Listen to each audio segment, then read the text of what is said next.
अच्छा असं सेटअप केला होता का? मला वाटलं तुम्ही संध्या त्याच्यासाठी केला होता आता शेवट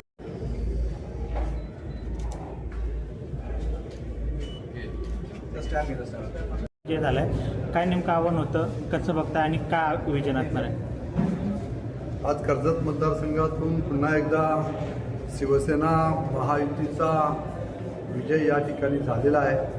आपण सर्वजण या विजयाचे साक्षीदार आहोत. खरं तर आदरणीय राज्याचे मुख्यमंत्री एकनाथजी शिंदेसाहेब यांनी जे 2.5 वर्षामध्ये महाराष्ट्रासाठी आणि माझ्या मतदारसंघासाठी जे काम केलेलं आहे, भरघोस निधी या मतदारसंघामध्ये आणलेला आहे. त्यामुळेच कर्जत असेल, खोपोली असेल, नेरळ असेल, या सगळ्या शहरांमधून मोठ्या प्रमाणात आघाडी देण्याचं काम खोपोलीच्या, खालापूरच्या, कर्जतच्या जनतेने या ठिकाणी केलेला आहे. त्यामुळे हा विजय मी सर्व महायुतीचे कार्यकर्ते, शिवसेना महायुतीच्या कार्यकर्त्यांमुळे हा विजय या ठिकाणी झालेला आहे.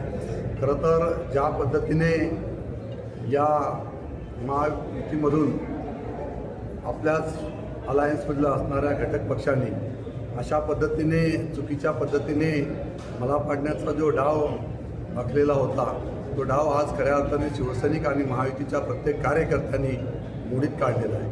इथे या ठिकाणी सांगेल, हा माझा विजय या ठिकाणी जो झालेला आहे तो खऱ्या अर्थाने जिल्ह्याचं नेतृत्व असणारं महायुतीचं सुनील तटकरे यांचा हा पराभव या ठिकाणी, असं मी जाहीरपणे